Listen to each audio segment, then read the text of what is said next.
Hello everyone, एक बार फिर स्वागत है आप सभी का अपने यूट्यूब चैनल पर। तो फ्रेंड, जैसा कि आप थंबनेल पे देख ही चुके हो, आज की इस वीडियो में हम डिस्कस करेंगे एचपीयू बीएड एंट्रांस 2026 का जो एग्ज़ाम आज हुआ था, उसको हम कंप्लीट सोल्व इस वीडियो में करेंगे। तो फ्रेंड्स, वीडियो को शुरू करने से पहले अगर आप चैनल पे पहली बार विजिट कर रहे हो तो चैनल को सब्सक्राइब भी जरूर कर दें और बेल आइकन प्रेस करना ना भूलें और नोटिफिकेशन ऑन कर दें, ताकि मेरे आने वाली हर वीडियो की नोटिफिकेशन आपको मिलती रहे।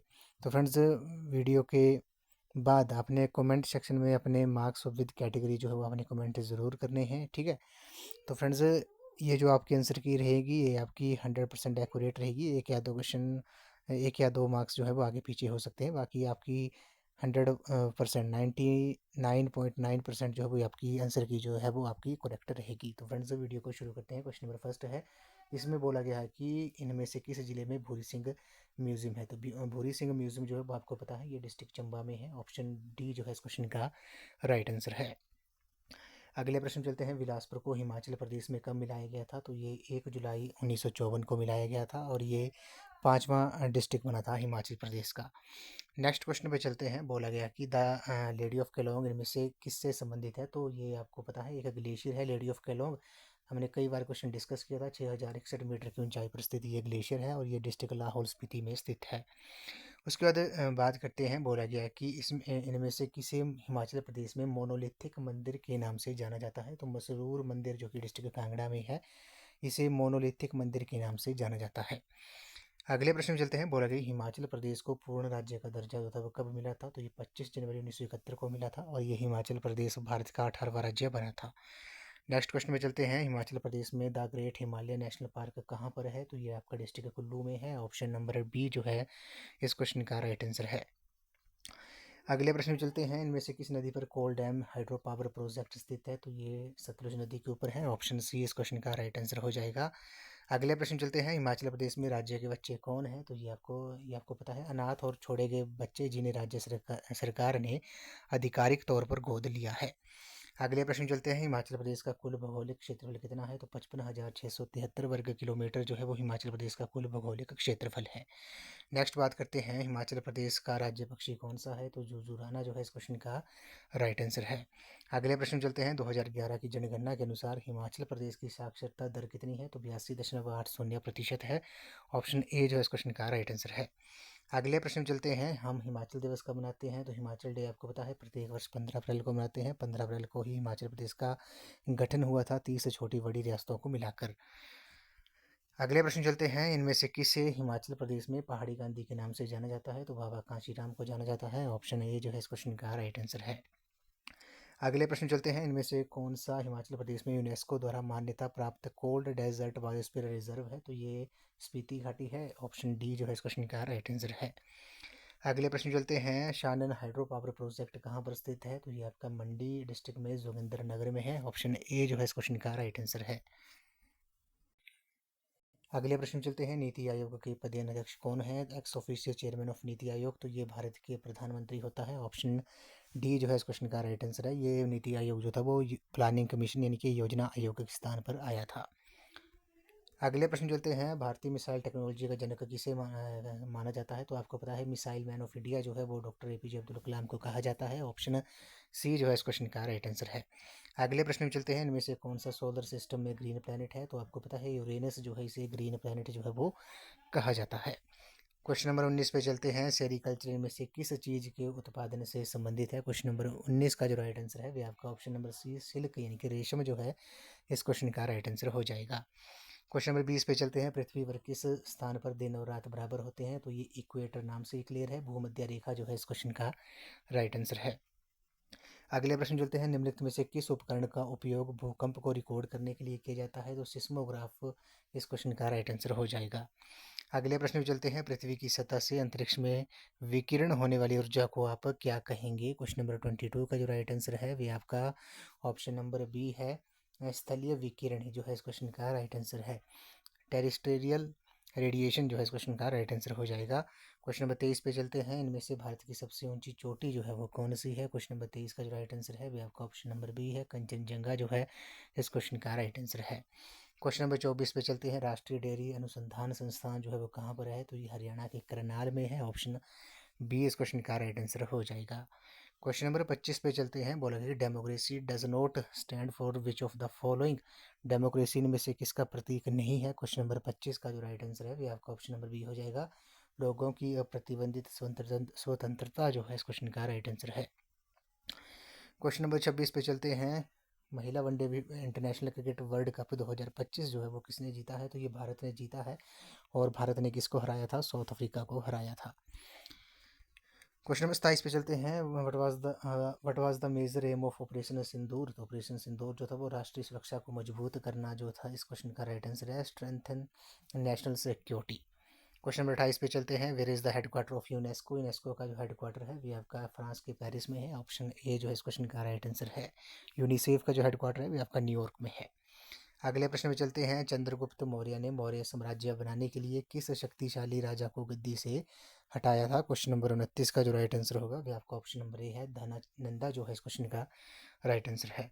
क्वेश्चन नंबर 30 पे चलते हैं। व्हाट इज आर्टिफिशियल इंटेलिजेंस, जिसे हम एआई के नाम से जाना जाता है। तो एआई आपको पता है, artificial intelligence is a field that aims to develop intelligent system that work and react in the same way that humans do। ठीक है, ऑप्शन सी जो है इस क्वेश्चन का राइट आंसर है। उसके बाद ये इंग्लिश सेक्शन आती है। इसमें पैराग्राफ जो है वो आपको 5 क्वेश्चन पूछे गए थे, इनके मैं आपको डायरेक्ट आंसर बता देता हूँ। क्वेश्चन नंबर 31 जो था, what are the facts relating to the problem of political interference. Question number 31 का जो राइट आंसर था वो आपका ऑप्शन नंबर सी था। ठीक है, क्वेश्चन नंबर 32 पे चलते हैं। How the civil servants pen their memories after retirement. Question number 32 का जो राइट आंसर है वो आपका ऑप्शन नंबर ए है। ठीक है, क्वेश्चन नंबर 33 था। The existing system of administration seems to encourage civil servants. Question number 33 का जो राइट आंसर है वो आपका ऑप्शन नंबर सी हो जाएगा। अगले प्रश्न चलते हैं। विच programme with the present setup needs urgent action. Question number 34 का जो राइट आंसर है वो आपका ऑप्शन नंबर ए हो जाएगा। ठीक है, क्वेश्चन नंबर 35 पे चलते हैं। What is the main remedy proposed by the writer. Question number 35 का जो राइट आंसर है वो आपका ऑप्शन नंबर बी हो जाएगा। क्वेश्चन नंबर 36 पे चलते हैं। From the words given below find the word which has a different meaning than others. Question number 36 का जो राइट आंसर है वो आपका ऑप्शन नंबर सी है, ओबीएस जो है इस क्वेश्चन का राइट आंसर है। क्वेश्चन 37 चलते हैं। Identify the antonym of the word authentic from the words given below. Question number 37 का जो राइट आंसर है वो आपका ऑप्शन नंबर बी हो जाएगा। ठीक है, क्वेश्चन 38 पे चलते हैं। Which of the sentences is grammatically correct. Question number 38 का जो राइट आंसर है वो आपका ऑप्शन नंबर ए है, Arun and Arpana Aparna are here. ठीक है, क्वेश्चन नंबर 39 पे चलते हैं। In spite of meaning word repeatedly he failed to correct his dash behaviour. Question number 39 का जो राइट आंसर होगा वो आपका ऑप्शन नंबर सी हो जाएगा। क्वेश्चन नंबर 40 पे चलते हैं।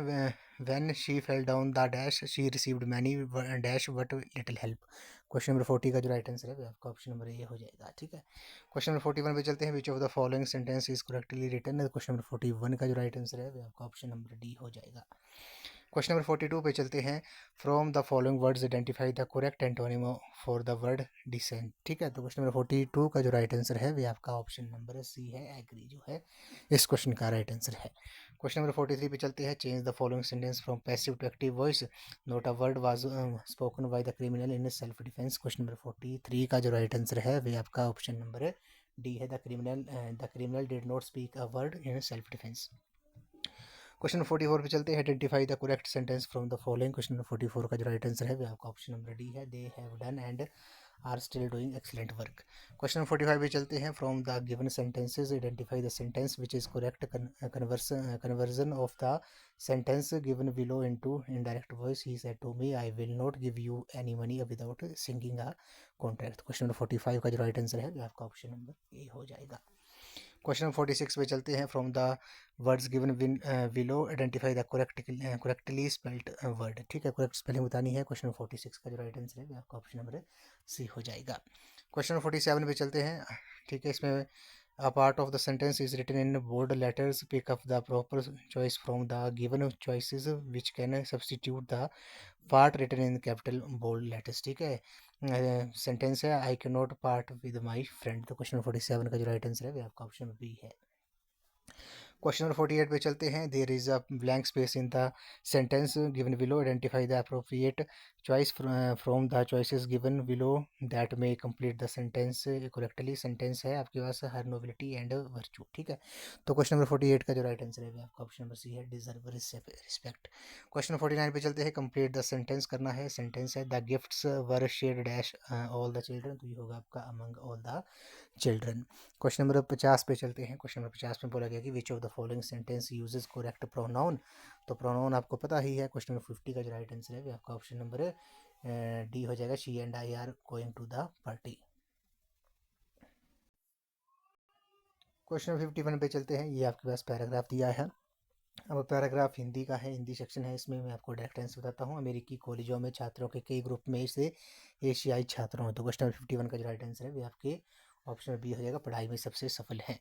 अमेरिका में एशियाई मूलों के छात्रों में शामिल है। क्वेश्चन नंबर 52 का जो राइट आंसर है वो आपका ऑप्शन नंबर बी हो जाएगा, भारत से एक छोटा समूह जो है।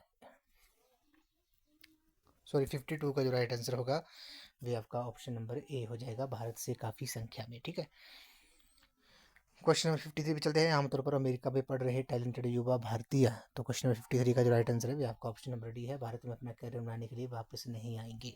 क्वेश्चन नंबर 54 पे चलते हैं। आजकल ब्रेन बैंक की बात हो रही है, ये आइडिया है, तो क्वेश्चन नंबर 54 का जो राइट आंसर है वो आपका ऑप्शन नंबर सी है, विदेश में रहने वाले क्वालिफाइड भारतीयों की भूमिका को देखने का एक नया तरीका है। क्वेश्चन नंबर 55 पे चलते हैं। ब्रेन बैंक में सभी बैंकों की कुछ तरह खामियां हैं, जैसे कि, तो क्वेश्चन नंबर 55 का जो राइट आंसर है वो आपका ऑप्शन नंबर ए हो जाएगा। नेक्स्ट क्वेश्चन में चलते हैं। लेखक को लगता है एनआरआई भारत के लिए क्या करते हैं, तो ये आपको पता है। तो क्वेश्चन नंबर 56 का जो राइट आंसर है वो आपका ऑप्शन नंबर है बी हो जाएगा। क्वेश्चन नंबर 57 में चलते हैं। इनमें से कौन हिंदी भाषा की जननी है, तो आपको पता है संस्कृत इस क्वेश्चन का राइट आंसर है। नेक्स्ट क्वेश्चन में चलते हैं। इनमें से किस शब्द में प्रत्यय का इस्तेमाल हुआ है, क्वेश्चन नंबर 58 का जो राइट आंसर है वो आपका ऑप्शन नंबर ए हो जाएगा, मोसेरा, ठीक है। क्वेश्चन 59 पे चलते हैं। विद्वान का स्त्रीलिंग क्या होगा, विदुषी होगा। भूखे को खाना दो वाक्य में कौन सा कारक का प्रयोग हुआ है, क्वेश्चन नंबर 60 का जो राइट आंसर है वो आपका ऑप्शन नंबर सी है, संप्रदाय। अगले प्रश्न चलते हैं। देवासुर में इनमें से कौन सा समास है, तो आपको पता है द्वंद्व समास है, देव और असुर, ठीक है। क्वेश्चन नंबर 61 का डी हो जाएगा। क्वेश्चन नंबर 62 पे चलते हैं। समास का शाब्दिक अर्थ क्या है, तो इसका है संक्षेप। क्वेश्चन नंबर 63 पे चलते हैं। बेताल पचीसी किस विशेषण का उदाहरण है, तो क्वेश्चन नंबर 63 का जो राइट आंसर है वो आपका ऑप्शन नंबर डी है, समुदायवाचक। शीतल का विलोम क्या होगा, तो ये होगा आपका उष्ण, ऑप्शन ए इस क्वेश्चन का राइट आंसर है। क्वेश्चन नंबर 65 पे चलते हैं। उपेक्षा का विलोम शब्द क्या होगा, क्वेश्चन नंबर 65 का जो राइट आंसर है आपका ऑप्शन नंबर बी है, अपेक्षा। कुख्यात का सबसे सही परिवाची क्या है, क्वेश्चन नंबर 66 का जो राइट आंसर है आपका ऑप्शन नंबर डी है, कलंकित। अगले प्रश्न चलते हैं। इनमें से कौन सी जटिलतम समस्या की सबसे करीबी भाषा है, तो उलझन में डालने वाली, ऑप्शन सी जो है इस क्वेश्चन का राइट आंसर है। क्वेश्चन नंबर 68 पे चलते हैं। निम्नलिखित में से कौन सा भाववाचक संज्ञा है, क्वेश्चन नंबर 68 का जो राइट आंसर होगा वे आपका ऑप्शन नंबर बी हो जाएगा, शैशव। क्वेश्चन नंबर 69 पे चलते हैं। क्वेश्चन नंबर 69 में अनुच्छेद का संक्षेपण कीजिए, इसमें बोला गया है, तो क्वेश्चन नंबर 69 का जो राइट आंसर होगा वह आपका ऑप्शन नंबर बी होगा, पर उपदेश कुशल बहुतरे, ठीक है। निम्नलिखित में से संयुक्त वाक्य कौन सा है, क्वेश्चन नंबर 70 का जो राइट आंसर होगा वह आपका ऑप्शन नंबर बी हो जाएगा, राहुल विद्यालय जाता है और मन लगाकर पढ़ता है। क्वेश्चन नंबर 71 पे चलते हैं। मोहन ने एक लड़के को अपने मामा की एक इकलौती बेटी के रूप में पेश किया। मोहन उस लड़के से कैसे संबंधित है, रीजनिंग के क्वेश्चन है ये। क्वेश्चन नंबर 71 का जो राइट आंसर है वो आपका ऑप्शन नंबर डी हो जाएगा, भाई। क्वेश्चन नंबर 72 पे चलते हैं। इसमें आपके पास code is written as DPEF, defence को कैसा लिखा जाएगा, क्वेश्चन नंबर 72 का जो राइट आंसर है वो आपका ऑप्शन नंबर बी है, ठीक है। क्वेश्चन नंबर 73 पे चलते हैं। इसमें सीरीज वाला ये क्वेश्चन था। 73 का जो राइट आंसर होगा वो आपका 4320 हो जाएगा। क्वेश्चन नंबर 74 पे चलते हैं। एक टोकरी में 15 बल्ब हैं, 4 को छोड़कर सभी फ्यूज़ हो गए हैं, असल में कितने बल्ब फ्यूज़ हो गए हैं, तो ठीक है, कितने बच गए, ये आपके 11। क्वेश्चन नंबर 75 पे चलते हैं। क्वेश्चन नंबर 75 का जो राइट आंसर हो जाएगा वे आपका ऑप्शन नंबर सी हो जाएगा, ठीक है, लंग्स। क्वेश्चन नंबर 76 पे चलते हैं। क्वेश्चन नंबर 76 जो था डायरेक्शन वाला क्वेश्चन था, इसका मैं आपको डायरेक्ट आंसर बता देता हूँ। 76 का जो राइट आंसर हो जाएगा वे आपका ऑप्शन नंबर सी हो जाएगा, 95 मीटर। क्वेश्चन नंबर 77 पे चलते हैं। क्वेश्चन नंबर 77 जो है इसका जो राइट आंसर होगा वे आपका ऑप्शन नंबर बी हो जाएगा, कुछ फुटबॉल खिलाड़ी हॉकी खेलते हैं। क्वेश्चन नंबर 78 पे चलते हैं। 78 का जो राइट आंसर है वो आपका ऑप्शन नंबर ए हो जाएगा। ठीक है, 79 पे चलते हैं। 79 का जो राइट आंसर हो जाएगा, ये क्वेश्चन काफ़ी लेंथी है इसलिए मैं इनकी आपको डायरेक्ट आंसर बता रहा हूँ। 79 का सी ऑप्शन जो है वो सही हो जाएगा। क्वेश्चन नंबर 80 पे चलते हैं। क्वेश्चन नंबर 80 का जो राइट आंसर है वो आपका ऑप्शन नंबर सी हो जाएगा, ऑप्टिकल रीडर्स। क्वेश्चन नंबर 81 पे चलते हैं। इसका जो राइट आंसर होगा वो आपका ऑप्शन बी हो जाएगा। ठीक है, क्वेश्चन नंबर 82 पे चलते हैं। क्वेश्चन नंबर 82 पे चलते हैं। इनमें से कौन सा शब्द दूसरे से मेल नहीं खाता है? तो बांसुरी जो है इस क्वेश्चन का राइट आंसर है। अगले प्रश्न पे चलते हैं। क्वेश्चन नंबर 83 का जो राइट आंसर होगा वो आपका ऑप्शन नंबर ए हो जाएगा, एरोगेंट यानी कि अभिमानी जो है। अगले प्रश्न पे चलते हैं। क्वेश्चन नंबर 84 पे चलते हैं। 84 का जो राइट आंसर हो जाएगा वो आपका ऑप्शन नंबर डी हो जाएगा। ठीक है, क्वेश्चन नंबर 85 का जो राइट आंसर होगा वो आपका ऑप्शन डी हो जाएगा। क्वेश्चन नंबर 86 पे चलते हैं। 86 का जो राइट आंसर होगा क्वेश्चन नंबर 86 का वो आपका ऑप्शन नंबर बी हो जाएगा। ठीक है, अगले प्रश्न चलते हैं। क्वेश्चन नंबर 87 पे चलते हैं। 87 का जो राइट आंसर है वो आपका ऑप्शन नंबर सी हो जाएगा। ठीक है, क्वेश्चन नंबर 88 पे चलते हैं। क्वेश्चन नंबर 88 का जो राइट आंसर होगा वो आपका ऑप्शन नंबर ये हो जाएगा, कंक्लूजन 1 फॉलो। ठीक है, क्वेश्चन नंबर 89 पे चलते हैं। क्वेश्चन नंबर 89 का जो राइट आंसर है वो आपका ऑप्शन नंबर बी हो जाएगा। ठीक है, क्वेश्चन नंबर 90 जो है इस क्वेश्चन का जो राइट आंसर होगा क्वेश्चन नंबर 90 का भी आपका ऑप्शन नंबर बी जो है सही आंसर हो जाएगा। ठीक है, उसके बाद आते हैं आपके national commission on committees on education के क्वेश्चन। तो मुदालिर बोला गया कि मुदालिर कमीशन 1952 का मुख्य केंद्र क्या था? तो पता है आपको, इसको सेकेंडरी एजुकेशन कमीशन के नाम से भी जाना जाता है, नाम से ही साफ है। तो ऑप्शन सी जो है इस क्वेश्चन का राइट आंसर है। क्वेश्चन नंबर पे चलते हैं। इनमें से किस से डाइट बनाने की सलाह दी गई थी? तो डाइट आपको पता है ये राष्ट्रीय, क्वेश्चन नंबर 92 का जो राइट आंसर है वो आपका ऑप्शन ए हो जाएगा, राष्ट्रीय शिक्षा नीति 1986। अगले प्रश्न में चलते हैं। Who was the chairman of university education commission 1948? तो डॉक्टर सर्वपल्ली राधाकृष्णन जो है इस क्वेश्चन का राइट आंसर है। क्वेश्चन नंबर 94 पे चलते हैं। राष्ट्रीय शिक्षा नीति 2020 ने शिक्षा संबंधी किस पूर्व नीति का स्थान लिया? तो ये राष्ट्रीय शिक्षा नीति 1986 का स्थान लिया था। अगले प्रश्न में चलते हैं। बोलेगा कि विच of the following is the vision of national education policy? तो क्वेश्चन नंबर 95 का जो राइट आंसर है वो आपका ऑप्शन नंबर डी हो जाएगा, all the above. Question number 96 पे चलते हैं। भारत सरकार द्वारा 1986 की राष्ट्रीय शिक्षा नीति के कार्यान्वयन की समीक्षा के लिए 1990 में किस समिति का जो था वो गठन किया गया था? 96 का जो राइट आंसर है आपका ऑप्शन नंबर ये है, राममूर्ति समिति। क्वेश्चन नंबर 97 पे चलते हैं। यूजीसी की कौन सी पहल उच्च शिक्षा में डिजिटल लर्निंग की चुनौतियों का समाधान करने में उद्देश्य से शुरू की गई है? क्वेश्चन नंबर 97 का जो राइट आंसर है वो आपका ऑप्शन नंबर बी है। नेक्स्ट क्वेश्चन पे चलते हैं। निम्नलिखित में से किस आयोग समिति ने उच्च शिक्षा में विकल्प आधारित क्रेडिट प्रणाली की सिफारिश की थी? 98 का जो राइट आंसर है वो आपका ऑप्शन नंबर सी है, यूजीसी की प्रशासनिक और शैक्षणिक सुधार समिति ने। क्वेश्चन नंबर 99 पे चलते हैं। इनमें से किसकी रिपोर्ट इस घोषणा के साथ शुरू होती है कि भारत की किस्मत अब उसके क्लासरूम में बन रही है? तो 99 का जो राइट आंसर है वो आपका ऑप्शन नंबर सी है, कोठारी शिक्षा आयोग 1964। 100 क्वेश्चन पे चलते हैं। What is the new name of mid day meal scheme? तो इसका जो नया नाम है वो प्रधानमंत्री पोषण शक्ति निर्माण है। क्वेश्चन नंबर 101 पे चलते हैं। क्वेश्चन नंबर 101 में बोला गया कि भारत में राष्ट्रीय ज्ञान आयोग कब बना था? ये 2005 में बना था, ऑप्शन डी इस क्वेश्चन का राइट आंसर है। अगले प्रश्न चलते हैं। When was the national institute of opening schooling was established by MHRD ministry of human resource development, जिसे अब शिक्षा मंत्रालय के नाम से जाना जाता है? 102 का जो राइट आंसर होगा वो आपका नवंबर 1989 हो जाएगा। क्वेश्चन नंबर 103 पे चलते हैं। क्वेश्चन नंबर 103 जो है, विच of the following commission of education recommended the 3 language formula? तो क्वेश्चन हमने कई बार डिस्कस किया है, तो ये कोठारी शिक्षा आयोग जो है इस क्वेश्चन का राइट आंसर है। क्वेश्चन नंबर 104 पे चलते हैं। शिक्षा का अधिकार अधिनियम 2009 के तहत विद्यालय में प्राथमिक शिक्षकों के लिए शैक्षणिक वर्ष में कितने कार्य दिवस अनिवार्य हैं? क्वेश्चन नंबर 104 का जो राइट आंसर है वे आपका ऑप्शन नंबर सी हो जाएगा। ठीक है, क्वेश्चन नंबर 105 पे चलते हैं। किस साल आरएसएमए को समग्र शिक्षा अभियान में शामिल किया गया? 105 का जो राइट आंसर होगा वह आपका ऑप्शन नंबर डी हो जाएगा, 2018। क्वेश्चन नंबर 106 पे चलते हैं। What was the main recommendation of the sergeant plan report 1944। Question number 106 का जो राइट आंसर है वो आपका ऑप्शन नंबर डी हो जाएगा। ठीक है, क्वेश्चन नंबर 107 पे चलते हैं। क्वेश्चन नंबर 107 में बोला गया कि निम्नलिखित में से कौन से संगठन मुख्य रूप से शिक्षक शिक्षा की नीति निर्माण और गुणवत्ता नियंत्रण पहलुओं से जुड़े हैं। क्वेश्चन नंबर 107 का जो राइट आंसर है वो आपका ऑप्शन नंबर सी हो जाएगा, NCTE। क्वेश्चन नंबर 108 पे चलते हैं। निम्नलिखित में से कौन सी सैंडलर आयोग 1917 की प्रमुख सिफारिश थी। क्वेश्चन नंबर 108 का जो राइट आंसर हो जाएगा वे आपका ऑप्शन नंबर डी हो जाएगा, ऊपर के सब यानी कि all of the above.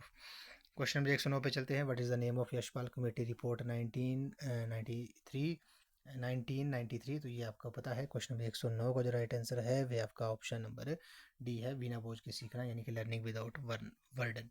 Question number 110 पे चलते हैं। निम्नलिखित में से कौन सी माध्यमिक शिक्षा आयोग की सिफारिश नहीं थी। ये क्वेश्चन नंबर 110 का जो राइट आंसर है वो आपका ऑप्शन नंबर डी है, परीक्षाओं का अनुमोदन। ठीक है, उसका टीचिंग एप्टीट्यूड के क्वेश्चंस की बात करते हैं।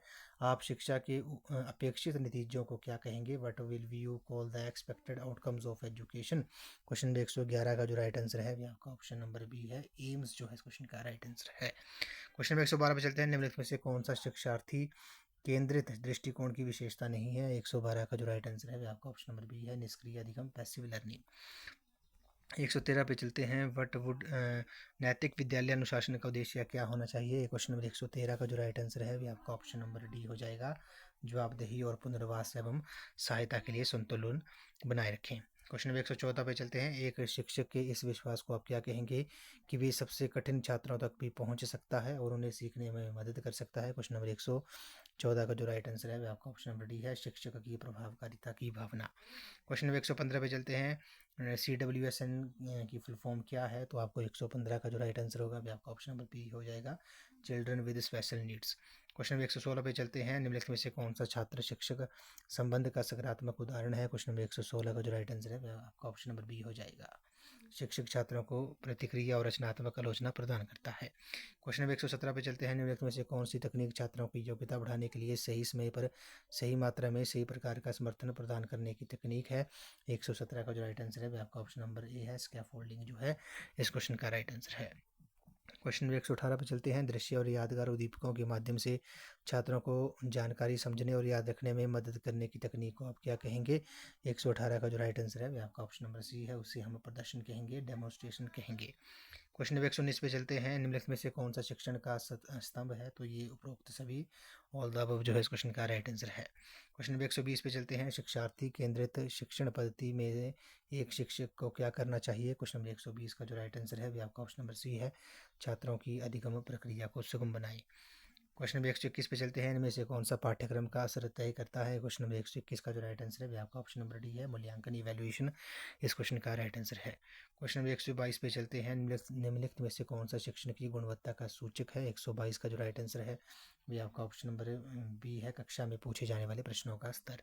क्वेश्चन नंबर 123 पे चलते हैं। सीखने वाले की अपनी पिछली जानकारी का इस्तेमाल करके सीखी हुई चीज़ों को इस्तेमाल करने की काबिलियत को आप क्या कहेंगे। क्वेश्चन नंबर 123 का जो राइट आंसर है वह आपका ऑप्शन नंबर सी है, एप्लीकेशन यानी कि अनुप्रयोग कहेंगे। क्वेश्चन नंबर 124 पे चलते हैं। निम्नलिखित में से कौन सा कारक छात्रों में रचनात्मक के विकास में बाधा उत्पन्न करता है। 124 का जो राइट आंसर है वह आपका ऑप्शन नंबर सी हो जाएगा, अभी सारी सोच पर जोर। क्वेश्चन नंबर 125 पे चलते हैं। एक बच्चा अपनी पसंदीदा किताब लेता है और चित्रों की सहायता से कहानी को दोबारा सुनता है, वे किस प्रक्रिया चरण घटक को प्रदर्शित कर रहा है। 125 का जो राइट आंसर है वह आपका ऑप्शन नंबर सी है, आकस्मिक वाचन।